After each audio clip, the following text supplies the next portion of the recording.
What as are well. you? What do you?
Okay, ladies and gentlemen, welcome to Game 2 of Rival South Asian Championship. Right now, we have NSF fresh off a hot victory off of CJ against Know Your Place, the third seed from India. Today, I'm casting along in this game as well. Alongside me, I have Eureka. Hey there, man. Well, we see some really good bands coming out here. I say really good because these are very individual.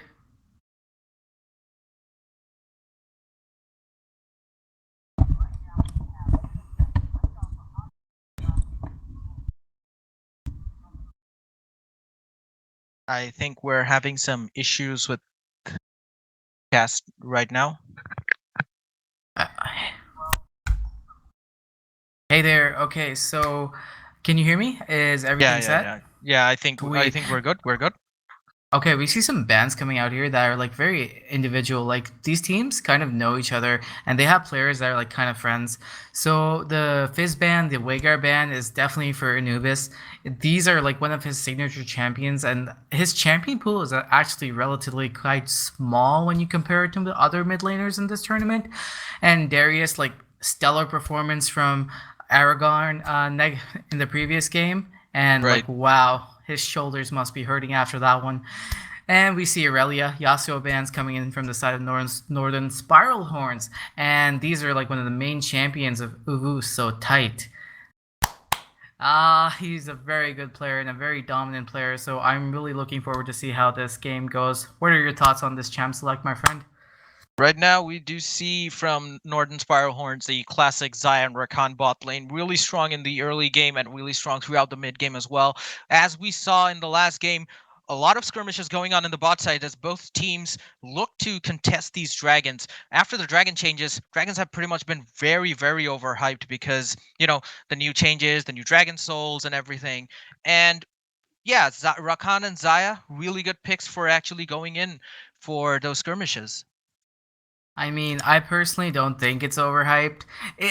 Okay, yeah, it is a bit overhyped, but when Yeah. you like when you're at that third dragon and the fourth dragon is about to spawn, you go to get that your Dragon Ball playlist, put on Dragon Soul, and start the team fight that will decide the game.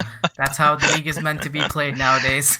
Yeah, but that's a double-edged sword, as my other caster said in the previous game, and I kind of tend to agree with him because after you get the fourth dragon and get the dragon soul, if by any chance you lose the lead and you lose a team fight, you actually spawn Elder Dragon. After the fourth dragon, every single dragon is Elder, and now Elder Dragon is crazy. It's bonkers. Like 20%. When you get down to 20% HP, you're dead, regardless of whatever you do, unless you can time in a quick Zonias or you have GA. That is basically game over for you. So yeah, spawning Elder Dragon versus taking the Dragon Soul, that's going to be a gamble that other teams have to play around. But if you're steamrolling, if you have that confidence that you can win all of the team fights after getting the fourth Dragon Soul, I think, yeah, you can go ahead and spawn that Elder Dragon and use that Dragon Soul to your advantage. Also, there are now two Rift Herald spawns. You can actually make Rift Herald spawn twice if you are quick enough to get the first one. But Rift Herald is actually weaker now because the first headbutt that goes into the turret actually does way more damage to it. So realistically, you're looking at one headbutt to a turret. So two Rift Heralds seems like a lot, but it really isn't. So let's see what happens in this team fights in this competition. So coming to know your place's team composition, what do you think about that? I mean, rather than the team composition, like Morgana Caitlyn is pretty bonkers. You just place a trap, one binding, it's really tough to get out of. And we have Zyrakan, that's pretty standard. But like Morgana can negate. Wait, that's not Morgana supporter, is it? It is. I hope it is. It has to Yeah, be. it is. So It is. you unless we can see never some off, know. unless we see some off meta picks in the jungle. I doubt it. Like I was just like the smite, and then my brain took a while to process. But like if you, like I said, the Rakan is pretty much negated by the Morgana, and like if Caitlyn can like land a trap or chain a trap with a binding or vice versa, it's gonna be pretty deadly for either member of their team. And like the follow up CC is not gonna save Xayah from a chain because Morgana can just shield after landing the binding and possibly go into a Zonia state, and it Right. makes it really hard. So I think Morgana is actually a good pick against Rakan because it Right. prevents the engage if like she lands a binding. Rakan tries to protect her AD by going on the enemy AD and preventing damage, but Morgana spell shields, the CC wears off, and the follow up damage comes through. It's going to be pretty great, I think.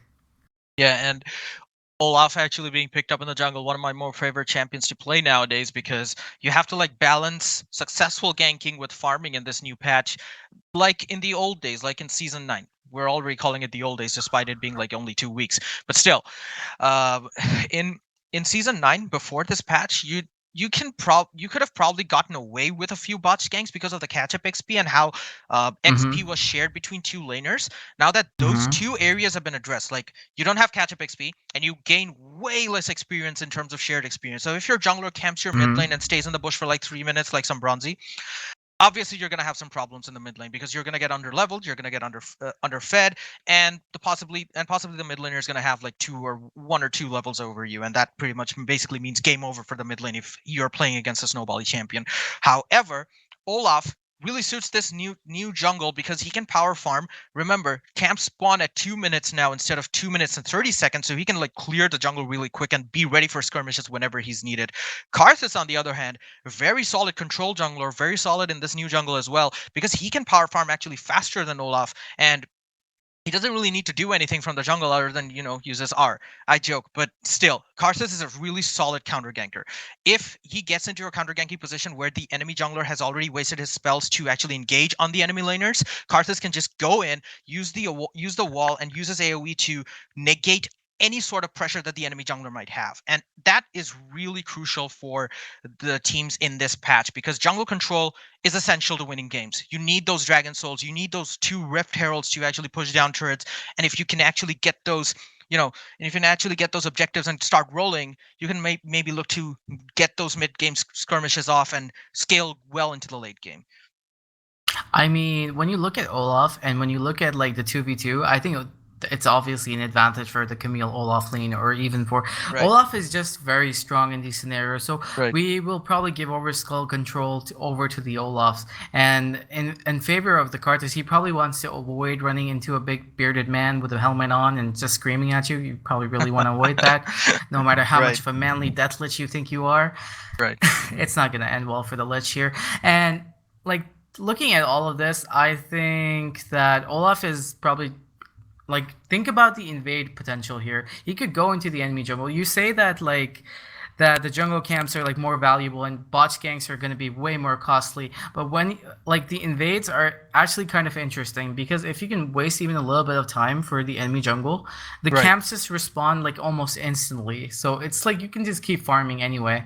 And the thing about early game jungles is, like if you pick like an early game jungle and you go for like waiting 3 minutes in the bush, you're gonna fall behind, yes. But I've noticed that you also get a lot of EXP from just kills nowadays. Like your camp EXP is like definitely lowered, but your big camp EXP is definitely spiked, and you can hit level 3 off of 3 camps now. So yeah, I mean, Yeah, early of game course. jungles, Yeah, early you game can jungles hit. can have a lot of pressure. Yeah, you can hit level 3 off of any side of the jungle now if you want. Like previously you'd have to do blue side, then wolves or grump, and then do another camp on the side of the red bush, or even do some vertical jungling. Mhm. However, the reason I say that early game or let's say in the mid game, jungle control is important because even if the jungler takes away your rubber banded raptors and your Krugs, that Mm-hmm. pretty much means that your transition into level 6 is delayed because your banded camps are actually really Yeah, valuable, yeah, yeah. and you have They to are. wait like 2 minutes before you can actually get those camps, or you have to leech XP off of some other laner in order to get level 6 while the other jungler is already level 6. So that's why I say that, early game jungle control is really important. Karthus can probably do really well in terms of controlling because he has a fast clear. And in terms of lane priority, um, if any of the laners have lane priority, that means that the other jungle can invade. Olaf will probably wait on Camille's lane prio against Kled. However, Kled is someone who can hold his own against in a lane, regardless of the aggression that's shown by his enemy laner. And Akali needs some time to ramp up before she can actually do a lot of things by her own, getting that first item or getting even level 6 or getting the first kill. So Karthus actually probably should be able to play safe unless Olaf goes through bot lane, in which case Morgana and Caitlyn, they offer way more pick potential than Xayah and Rakan pre-level 6. So Hmm. That doesn't seem too likely because Olaf doesn't really offer that much CC on his own, and he would be very reliant on Morgana right. landing a really good binding into the chain trap. However, like as you were saying about the early game jungle thing, I just like to add that like because of the more bush, there's like more bushes, so like there's more like creative ways to pull in ganks, and there's more creative ways to control vision. So early game jungles can may be nerfed on paper, but they can take advantage of these tiny nuances like early heralds, dragon control, more bushes, better vision control, stronger fighting potential. These things all come into play. So it's not like early game jungles are out of play. And Oh no, no. I I'm not saying they're nerfed. It just means that if you as a jungler you fall behind, it just means mhm. you have a tougher time coming back. That's Oh, pretty much that it. is definitely. That's why early game jungle control is important. I'm not saying that they're nerfed. I'm just saying that, if you fall behind as a jungler Mhm. because of the nerfs to catch up XP and the way XP is actually Just shared, if you yep. botch a gank and you lose camps, it's going to be difficult for you to come back and you Okay, need okay. to be So on par. my point to that is that jungles are like, and I think relatively now they're going to be weaker than your laners. They're not going to be like super strong unless Right. they just keep farming 24/7. Right, right, right. So even if you do farm 24/7, you're not going to be as strong as you would be normally. I feel like jungle clear is like a bit weaker. The respawn times is faster, but you're going to need to spend more time just clearing and just like ramping up your camps now. Whereas like if you were to get your lanes ahead, even at the sacrifice of like one or two levels, it's not going to be as like it might be more Impactful. beneficial to just give up Right. level to give Right. up a level to help your lane because your laners are going to be the key to winning the game. I don't think the jungle impact is like I don't know how good. I haven't seen a solo carry jungle right now, nowadays, so I think jungles should maybe play more off lanes in this meta. I'm not too sure about that. I'm really looking forward to see how the meta develops and whether what kind of jungles just take more dominance. Yeah, like the jungling off of the laner style, that was basically the meta of season 9. Like if you saw you saw the games at Worlds, they were all strong ganking junglers like Gragas, Elise, Lee Sin. These were like the prime picks of every single jungler, even J4 as well. So right now we might see a bit more diversity in the jungle in terms of gankers versus farmers, but yeah, we need time for the meta to develop and actually see how people, you know adapt their playstyle around these jungle changes, around these dragon changes as well, because they're huge. And right now we're actually looking to get an invade from Know Your Place. The binding does land on the Kled, where Camille goes in with the stun. Kled tries to escape and actually does so with minimal effort. That was scary from Know Your Place, but Kled didn't actually break a sweat. If Caitlyn had only decided not to start W, it's a viable starting strategy. And if she would have gotten that first blood if she had done that. Right, but as a consequence, it looks like Know Your Place are setting up control in the blue jungle of red team. Meanwhile, Karthus being pushed back to do the red side, but he's actually trying to look for ganking the left side jungle of the blue team. Gonna run into Akali right there, hiding in that new bush. He doesn't actually see Akali. Now that Know Your Ooh, Place actually this has is gonna be vision rough. over. Now they actually have vision over NSH, Aragorn, and Hoka actually starting off blue buff while Akali's sitting there waiting in the bush. Oh, if this blue buff gets stolen by a stray Q, it's going to be pretty game over for Karthus. They could just lose Okay. the whole game here. They could just lose the whole game off of... Oh, no, she should Thankfully, have waited.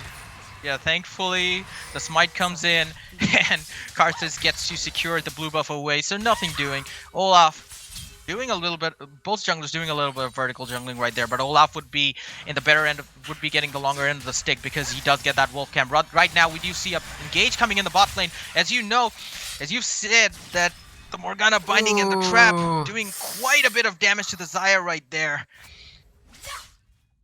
That is pretty nasty. Okay, so the Xayah is forced to flash away. One more Right now, binding Caitlyn and and it's... Morgana.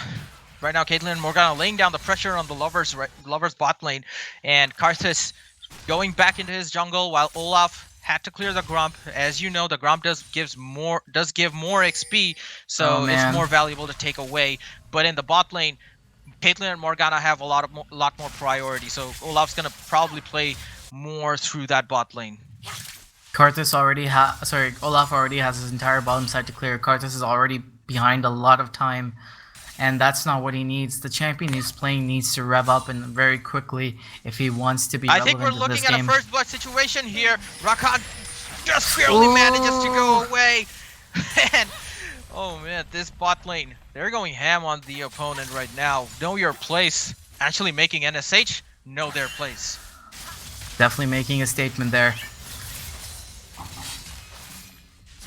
You can see like the combined aggression for the Morgana Caitlyn proving way too much for NSH to handle at this point in the bot lane. They're going to need to put some pressure down on this Morgana and Caitlyn, otherwise And they're going to plates have, like, are already going down. yeah, they already have one plate. It's been only 3 minutes, and Xayah and Rakan really struggling to keep this lane in place. One binding is all that's needed to like send this game into a spiraling hell for the likes of Northern Spiral Horns. They're gonna have a very tough time coming back from this deficit.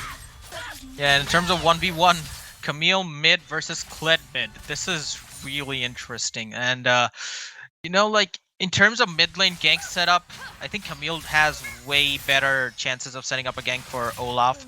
But since Olaf doesn't really have enough CC, he has to walk a longer way towards the mid lane. That should be okay, but it's really interesting to see like staple top lane champions fighting it out in the mid lane. Right now, it's a 1v1 going in. It's really close between these two champions, but now in the bot lane, we see counter aggression coming in from Xayah and Rakan. Olaf goes in with the axe. First blood goes to Uwu.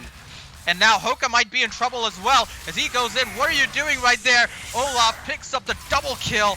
And okay, so whatever lead Olaf had scrounged up over the Karthus, that just turned into a huge lead right now.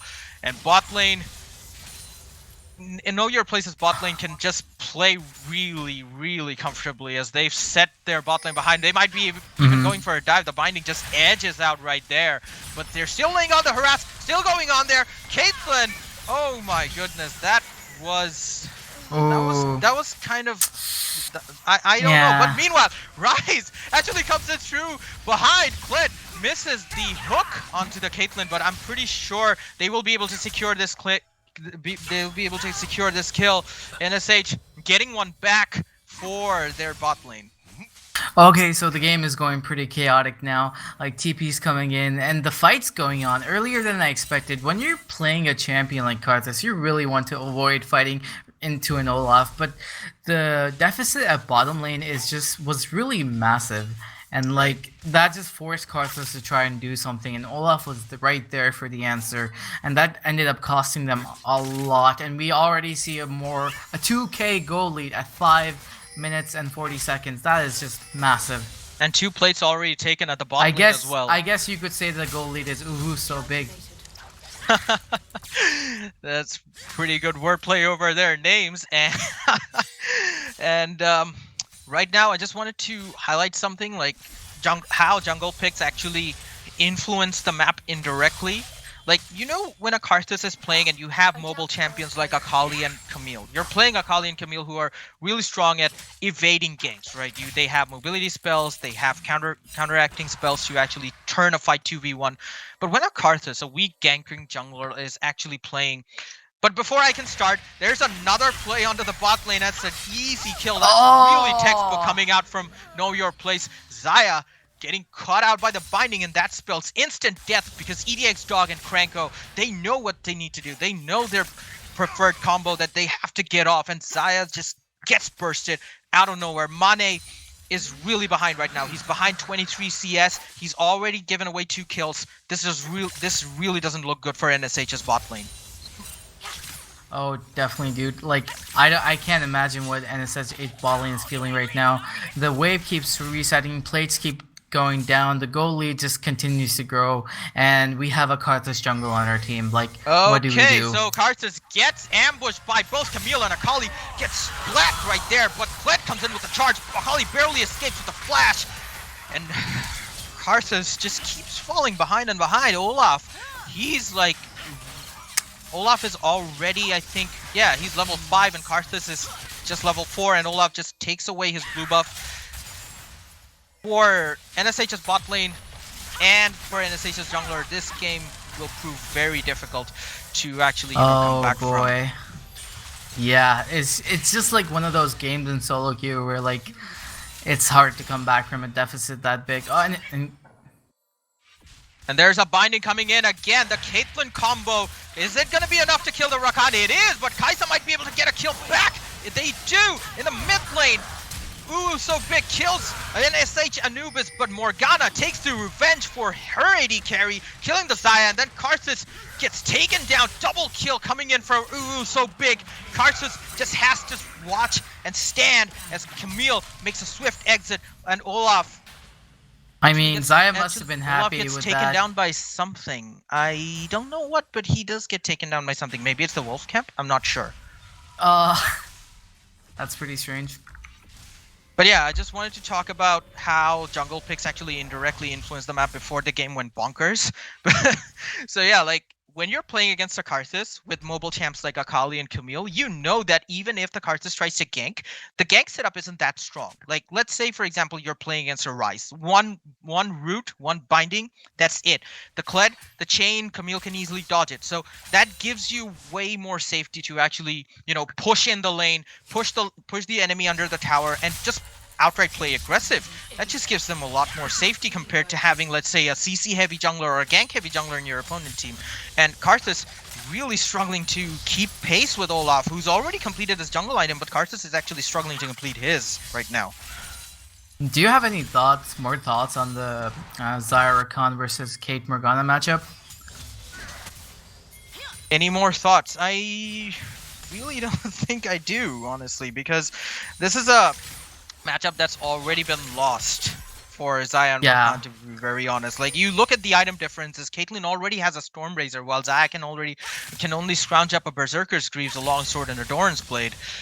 I mean, the lane discrepancy is not... It's painfully obvious. Like, the last plate remains on this turret, and they've been pushing down since forever. And even now, after, you know, like, the engage went off, Xayah manages to save himself, but, yeah. Okay, so Big finds herself in a very uncomfortable position right there and gets promptly taken out by the ultimate coming in for the Rakan, and the ultimate going out from Kate. Oh my goodness, Karthus gets splatted in the map. And again, in his ephemeral form, he can only just stare at Know Your Place, just going. Oh my goodness, Cranko going in with a flash binding. This might mean curtains for both Xayah and Rakan. It does. Kled comes in, but I'm not sure if he'll be able to enact any kills in here. Caitlyn, really good play, really good macro play, and Kled pays dearly for his life, pays dearly with his life for his overextension. And my goodness, this is like, okay, this is like, I don't know. I really can't say that they have any chance of coming back into this game. Ryze tries to go out for the teleport, barely manages to escape the Berserker, but oh my goodness, the bot lane plays are way too real right now.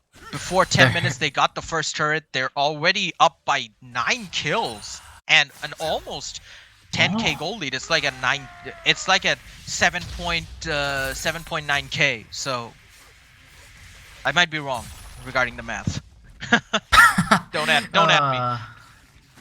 I mean Again, Alrighty like then. Olaf gets a little bit too confident right there, and Uusotite gets taken out by NSH Hoka, finally getting himself 2 kills on the scoreboard. He has his jungle item, but Olaf is already looking really strong right there. Meanwhile, Kled tries to engage on the Camille, gets promptly taken off his steed, but that moment of invulnerability saving him from the follow-up Morgana binding. If that landed, it might have been curtains for him as well. You know, as the color caster of this game, I think I finally have some analysis. It's pretty Okay. GG. Solid analysis right there, man. Really detailed. Yeah, I know. Like, quality color casting there, man. What can I say? The game's going, pretty one-sided. Yeah, and Although I honestly I must give like credit to their Northern Spartanhorn's bot lane and their team synergy. It's just very like like you can tell their bond is very strong with one another. I want to say something positive about them, for the community. Their bond is very strong with them one another. right. Yeah. And there we go. Every single dragon from here on out will be an infernal dragon. The inferno blazes through the rift, burning down walls and bush as Kled charges into battle. I'm not sure if that's the smartest idea, but it Ooh. might prove to be. Ooh, so big, actually getting chunked down by Anubis. And the hook misses to end that fight in a very anticlimactic way. And the herald, another herald is gonna spawn very soon, and Meanwhile, that's gonna Zaya be an trying to interesting do work. way. Has to ult and flash away. Karthus, as is customary in this game, gets taken out, and in his Wraith form has to watch as members of Know Your Place just walk away. Trades are Right. going down, and Oh my goodness, that was a side snipe coming in from EDX Dog. Again, the combo comes in. Karthus ulti not doing enough damage to take down Kranko. Know Your Place take the first mid turret as well, and they're pushing in like crazy. yeah, there's so much action in this game, and like very difficult to like. Oh my god! Did you just see that? Which one? The ulti just passing through. The Or side wait, snipe? am I- The side snipe? Yeah, the side snipe. Yeah, I think you're a bit behind. I think you should switch to live. I already commented on that. Ooh. Yeah, that was pretty sick, right? That was a side snipe coming in. It went like it edged past Rakan and hit Zaya straight in the face. Northern Spiralhorn is like trying really hard to hang in there, but like at this point in the game, it's just a bit of a struggle to like hold on to your turrets and try to like get back in gold. You can see just from the CS discrepancies, we have like 58 to 100, and we have like a 80 to a 92, and like we have like a 67 to 110. So yeah, rough. Sorry, Camille I mean going like in. 81 to 110. Camille trying to get at the Kled, but that Kled's invulnerability cycle when he loses his mount is actually good enough to save him for now, but they are pushing in the top turret. Meanwhile, Camille is getting ganked by Karthus. This is very good play coming in, but EDX Dog just chunks Rakan like hot knives through butter, and NSH Frankenstein is gonna have horrible nightmares regarding EDX Dog's Caitlyn. Well, the Morgana bindings are pretty terrifying too. Let's keep in mind, those are the ones that come first. The follow-up is just certain death. Of course, Kranko with that Morgana 3-0-10, not dying once, and actually adding to 13 kills of his team's 19. That's a really strong kill participation ratio. That is basically every support's dream right there. Helping their team out, getting a few kills as well, building Azanias, doing damage, wrecking face. The ideal support thing right there. Yeah. And Olaf just being a man in the mid lane goes in with the ultimate. Zaya has to force ult, but to no avail as Akali comes in, but he still manages to somehow escape. Akali's third dash actually goes down and safely goes back to the shroud like it is nothing, while Karthus just doesn't do anything right now. And then, okay, ooh, so big trying to get at the Karthus, but NSH Hoka has to rely on the flash to actually escape. I feel really bad for NSH Hoka in this game. The amount of times he's been zoned away from his jungle despite trying to come back with farm and everything, it's not worked out. It's not worked out at all, and he barely has the items to actually be effective on the cards. Meanwhile, Camille goes in. Rise is in big trouble. Franco on a rampage right there. Picks up the kill with a pool. With the corrupted soil, actually. So, yeah. Any thoughts on NSH's prospects of coming back into this game, if I dare say so myself? Well, I think they have a pretty good chance of not coming back into this game. Okay, to know your place's credit, they did play all of their cards right in terms of playing in the bot lane. Regardless, here right now, Morgana seems to be going ham right now. Doesn't get killed anyway, but will be taken down finally to the Rakan ultimate, charming her so much that she's drawn to Rakan's alluring personality. I mean, when you're a support and you're just all alone and you try to kill the AD carry by yourself, like, I mean, yeah. That just sends a message, you know, like, I'm so fed I can just 1v4 you guys, but judging by the past 30 seconds, no. True, but I think it sends more of a message of, like, it doesn't matter, you can't fight me alone, like, try and kill me. Meanwhile, Olaf just goes in and stomps everything. Meanwhile, Camille just comes in for the back and says, thank you so much, I'm just gonna take this kill right here and leave. Bruh. Will we be seeing a Dragon Soul this game? Maybe they just want to stall out till the Dragon Souls come through. It might be, but the Dragon Soul actually needs 4 dragons, and while Know Your Place does have 2 dragons, I'm not sure if the game will actually drag on till that, because EDX Dog is already pushing down their inhib turret, and Rakan, NSH Frankenstein, along with Anubis and Aragorn, trying to engage on them, but Caitlyn proving way too difficult to actually kill. The Karthus ultimate comes out. Oh my god, so many flashes wasted. Regardless, Caitlyn, EDX Dog, the plays coming in. Zaya tries to ult, but to no avail. Has to flash out Akali's movement. Oh my goodness. EDX Dog gets taken down, but does secure the kill on the Zaya. Regardless of how hard they tried, they just couldn't get EDX Dog. They just couldn't secure that kill. And Karthus promptly gets taken down as well to secure the ace, and they get their first inhibitor at like 19 minutes. Yikers, man. Like, pretty rough game for Northern Spilehorns. Yeah, but I have to give credit to Know Your Place. They played every single of their cards right. Maybe the Morgana going in 1v4 wasn't the highlight reel of this game, but they did play their macros really well, as does Olaf just go in, but the healing reduction coming in, it's not enough to actually secure. I would have really liked to see the Karthus actually get going, but like due to the early game mishaps which happened, it wasn't unfortunately it just wasn't in our favor. And right, and you see like the impact that falling behind early on has on you. Real, like you said, really hard to come back. Yeah, and Know Your Place just, you know, casually clearing off the teams of NSH, while NSH Aragorn does, you know, get a kill back, and Olaf is in a very unfavorable position right here, but he can just use his W to heal up. Is he going to? No, the damage coming in from Aragorn is too much, but EDX Dog, it's a 1v1 versus Rise, and he gets the kill. Is he going to be able to get the Kled as well? He just might. Camille goes in.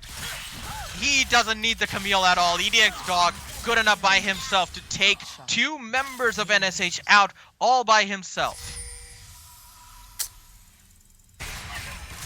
Oh, that damage is insane. He has Jesus. 2 cloaks of agility. He has 2 cloaks of agility, one that he converted. He converted one into rapid fire cannon, but yeah, this game is pretty much over for NSH at this point. They have super minions pushing into their base. One of their Nexus turrets is down. I have another question for you before Sure. you know anything happens. What are the prospects of Northern Spilehorns coming back into this game? What are the what? The prospects of them coming back into this game. Well, I'll tell you what they need to actually come back into this game. First of all, you have to pick EDX Dog, the Olaf, and the Camille.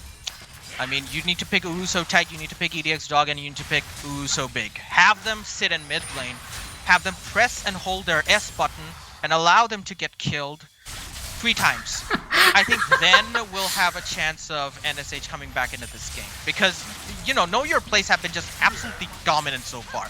They have not let a single fight go against their favor. Maybe some isolated fights in the jungle, but wherever it was a 3v3 or a 4v3 or a 4v4 for that matter, Know Your Place just played everything well. They have all of the objective control. They have Baron. They took all the Rift Heralds. You cannot counteract against that unless you have strong laners, and they lost the laning phase early on in the bot lane. When you lose a lane that hard, it's just really rough for your jungler or any of your other teammates to help you. And you see what happened when Karthus tried to help him. Olaf knew that was their win condition. Olaf did not do anything in that game that that could win them the game, but he just knew that he had a win condition he had to protect. Right now we might see a final fight coming in as Rakan goes in with the ultimate, but Olaf does not succumb to the CC, screaming out the name of Ragnarok and charges through as his team takes down the Nexus. Know Your Place with a convincing, resounding, dominating win over NSH. Wow. Is that all you have to say? Wow. Is that all we have to say for this game? Yikers. Okay, it looks like Know Your Place's, dominance has actually made my color caster at a loss for words. But we'll be back with more League of Legends action in Game 3, ladies and gentlemen. Do not stay glued to that screen. Do not click on the close button. See you in the next game. Yep. See ya.